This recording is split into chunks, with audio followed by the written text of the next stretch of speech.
अस्सलाम वालेकुम बेटा।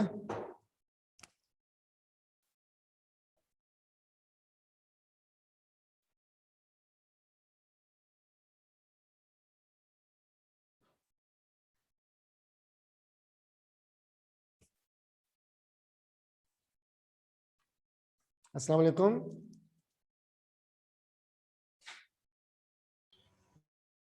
वालेकुम। ओके, आवाज आ रही है बेटा। आज हमारा टॉपिक होगा सेक्स डिटर्मिनेशन।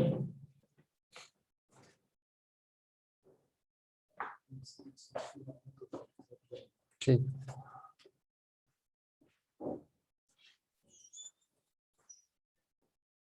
सेक्स डिटर्मिनेशन, जैसा कि आप जानते हैं कि बाकी जितने भी कैरेक्टर्स हैं लिविंग ऑर्गेनिज्म के, उन कैरेक्टर्स को कोई ना कोई जीन्स कंट्रोल करते हैं।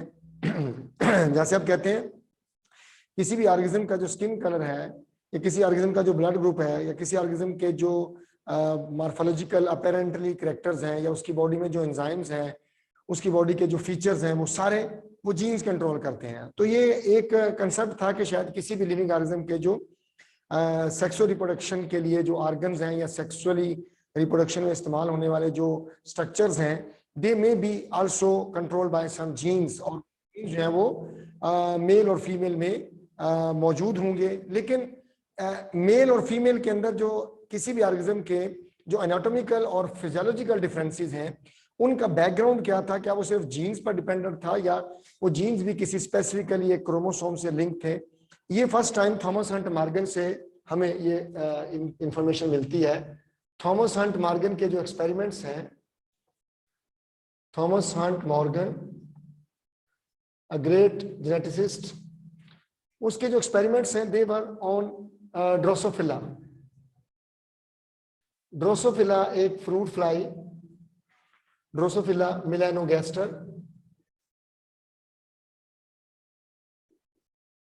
ये एक फ्रूट फ्लाई है। इस ड्रोसोफिला मेलानोगैस्टर को as a experimental animal use किया गया इसमें, and it was observe that drosophila has, जिसको कॉमनली फ्रूट फ्लाई कहा जाता है, fruit fly Drosophila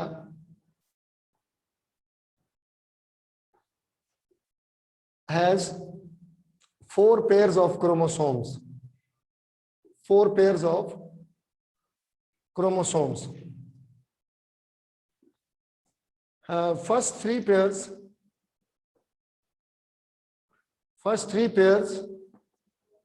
are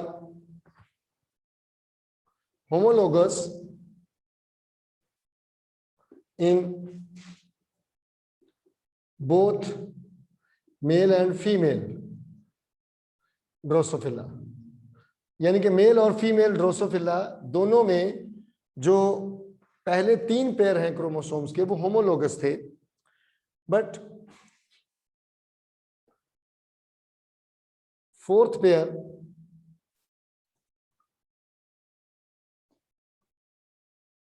of chromosomes in female was homologous, while in male 4th pair was heterologous. बेटा heterologous का मतलब ये होता है कि जिसमें मेल और जिसमें दोनों क्रोमोसोम जो पेयर में हैं, अगर वो दोनों साइज में और शेप में सिमिलर नहीं है, उन पर जीन्स डिफरेंट हैं, तो हम कहते हैं होमोलोगस नहीं है, वो हेट्रोलोगस है। तो जैसे अगर हम कहते हैं कि अगर एक फीमेल फ्लाई है और एक मेल फ्लाई है, उनके जो क्रोमोसोम्स थे, they were observe, for example the first pair of chromosome, that पहला क्रोमोसोम लार्जर है, that is the first chromosome pair, ये हम फीमेल ड्रोसोफिला की बात कर रहे हैं। मेल ड्रोसोफिला में भी फर्स्ट क्रोमोसोम पेयर जो है वो इसी तरीके से है, लार्जर है और यही उसकी शेप है। तो मेल और फीमेल में जो ड्रोसोफिला में है, जो क्रोमोसोम्स हैं फर्स्ट पेयर दे वर सेम, पहला पेयर दोनों में सेम था, they were having the same length, same size, homologous. Here it is also homologous in case of female. दोनों में ये पहला पेयर जो था वो homologous था. And the second pair was little bit smaller and it was also homologous in both male and female. For example, that was second pair. That was second pair of chromosome. पहला pair this one, second pair this one, female में second pair और male में second pair, homologous. Third pair that was smallest one, third pair that was smallest one. ये third pair of chromosome है, छोटा है, सबसे छोटा. तो आप देखते हैं कि पहले तीन पेयर जो क्रोमोसोम के हैं, फर्स्ट पेयर सेम है, सेकंड पेयर दोनों में सेम है, होमोलोगस है, थर्ड पेयर दोनों में सेम है, होमोलोगस है, but the fourth pair was homologous in female, it was straight chromosome pair, it was homologous in female,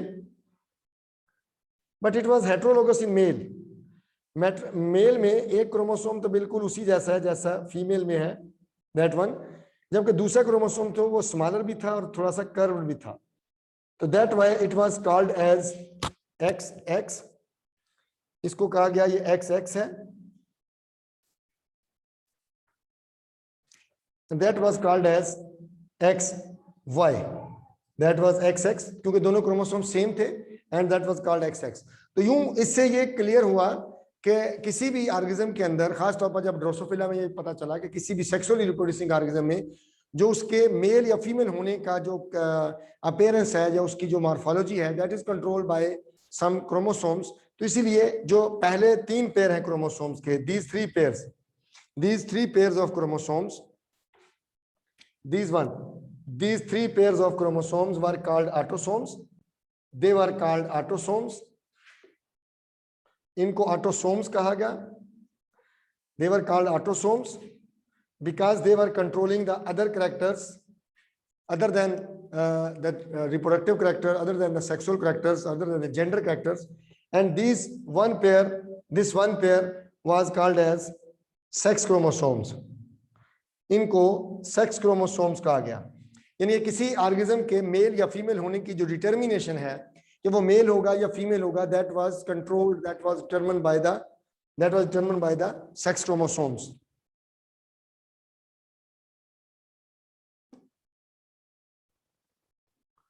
That was determined by the sex chromosomes. तो जब ये Drosophila में बेटा ये चीज क्लियर हो गई कि ड्रोसोफिला में टोटल 4 पेयर्स हैं और 4 पेयर में से जो फर्स्ट 3 पेयर्स वहां वो होमोलोगस थे, दोनों में होमोलोगस थे जिनको हम ऑटोसोम्स कहते हैं, और फोर्थ पेयर जो वो हेटेरोलोगस था, दैट वाज हेटेरोलोगस, दैट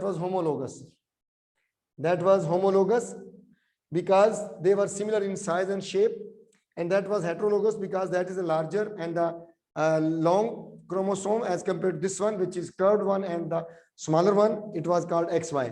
तो इसमें इनके किसी भी ऑर्गेनिज्म के मेल या फीमेल होने की जो टर्मिनेशन है वो उसके सेक्स क्रोमोसोम से है. बेटा अगर ये ऑर्गेनिज्म गैमीट बनाएगा तो ये सारे गैमीट एक जैसे बनाएगा, क्योंकि हर गैमीट में इसके ऑटोसोम का एक क्रोमोसोम इधर आ जाएगा, एक क्रोमोसोम इधर आ जाएगा, ऑटोसोम का एक क्रोमोसोम, यानी कि 3 पेयर्स हैं. तो जब ये गैमीट बनाएगा तो आपको पता है गैमीट बनाते वक्त मियोसिस होती है, तो जब फीमेल में एग्स बनेंगे तो all the eggs will be same. तो ऐसा ऑर्गेनिज्म जिसके तमाम गैमीट सेम हो उसको हम होमोगैमेटिक कहते हैं, क्योंकि सारे क्रोमोसोम होमोलोगस हैं तो इसलिए इसको होमोगैमेटिक कहेंगे. होमोगैमेटिक क्यों कहेंगे? क्योंकि इसमें फॉर एग्जांपल ये पहला क्रोमोसोम है, ये एक गैमीट में आ गया, ये एक गैमीट में आ गया, और इसी तरह का दूसरा क्रोमोसोम ये वाला क्रोमोसोम जो है वो दूसरे गैमीट में चला गया. तो आपने कहा कि जब ये गैमीट बनाएंगे तो एक क्रोमोसोम बेटा ये वाला और ये क्रोमोसोम ये, अब ये क्रोमोसोम फॉर एग्जांपल इसमें आ गया, ये एक क्रोमोसोम इधर आ गया दिस वन, और एक क्रोमोसोम इधर आ गया दिस वन। तो अब आप कहते हैं कि ये गैमीट बन रहे हैं। तो एक गैमीट में ये क्रोमोसोम आ गया, दूसरे में ये क्रोमोसोम आ गया, एक में ये क्रोमोसोम आ गया ये वाला, और एक में ये।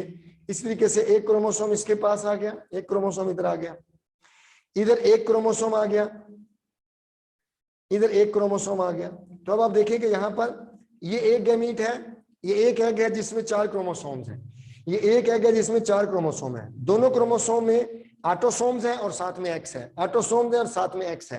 तो हम कहेंगे फीमेल इज होमोगैमेटिक। तो जो होमोगैमेटिक होगा that will not be able to determine the gender of the next generation. जो हेट्रोगैमेटिक होगा वो डिसाइड करेगा। मतलब इसकी हम एग्जांपल लेते हैं कि ये हेट्रोगैमेटिक कैसे है। बेटा ये एक क्रोमोसोम, फॉर एग्जांपल ये एक क्रोमोसोम जो है वो एक गैमीट में आ गया, एक स्पर्म में, दूसरा क्रोमोसोम इसके साथ का ये वाला ये दूसरे में आ गया, ये एक क्रोमोसोम दिस वन, ये वाला क्रोमोसोम ये। इसी तरीके से ये क्रोमोसोम सपोज एक इधर आ गया और ये क्रोमोसोम इधर आ गया, ये एक गैमीट है ये दूसरा गैमीट है। इसी तरीके से थर्ड पेयर, एक क्रोमोसोम इधर आ गया और इसी पेयर का एक मेंबर इधर आ गया, ये फोर्थ क्रोमोसोम पेयर। एक क्रोमोसोम इधर आ गया जो कि एक्स था और एक क्रोमोसोम इधर आ गया जो कि वाई था। तो हम अब कहेंगे कि ये गैमीट, ये स्पर्म और ये स्पर्म ये दोनों सेम नहीं है। तो ऐसा ऑर्गेनिज्म, ऐसा जेंडर जिसमें दोनों गैमीट सेम ना हो उसको हेट्रोगैमेटिक कहेंगे। तो male is heterogametic and female is homogametic. जो हेट्रोगैमेटिक होगा वो डिसाइड करेगा कि अगली जनरेशन होगा उसका जेंडर क्या होगा। मसलन इन दिस केस ये अगर मेल है और इस मेल में एक्स क्रोमोसोम है स्पर्म में, that is the sperm having x chromosome, ये स्पर्म अगर इनमें से किसी भी एग के साथ फ्यूज करेगा तो एक्स एक्स आएगा, इधर से भी एक्स आएगा, इधर से भी एक्स आएगा। तो आप कहेंगे ऑटोसोम्स के साथ एक्स का पेयर होगा, that will be a female, वो ऑर्गेनिज्म फीमेल में डेवलप हो जाएगा। लेकिन अगर इधर से ये गमीट आ जाता है, ये स्पर्म आ जाता है और ये स्पर्म फॉर एग्जांपल इसके साथ फ्यूज करता है, तो that will be having autosome and x y, तो that will be a male. तो अब कहते हैं कि अगली जनरेशन में ऑर्गेनिज्म मेल होगा या फीमेल होगा, इसका इन्हिसार इस चीज पर है कि अगली जनरेशन में जो ऑर्गेनिज्म है उसको जो गैमीट मिले हैं वो होमोगैमेटिक ऑर्गेनिज्म से कौन सा मिला है और हेट्रोगैमेटिक से कौन सा मिला। होमोगैमेटिक से सारे गैमीट सेम ही होते हैं, इसलिए हम कहते हैं कि इन दिस केस अगर ये फीमेल है तो फीमेल में सारे एग सेम है। तो अगली जनरेशन में ऑर्गेनिज्म मेल होगा या फीमेल होगा वो फीमेल डिसाइड नहीं करेगी, वो एग डिसाइड नहीं करेगा, that will be decided by the sperms because sperms are heterogametic, sperms heterogametic होते हैं। तो बेटा आई थिंक क्लास का जो टाइम है मेरा ख्याल है कि वो हमारा खत्म हो गया। आपकी अगली क्लास शुरू हो रही होगी। मैं आज थोड़ा सा लेट था क्योंकि टाइम अब्रप्टली चेंज हुआ था।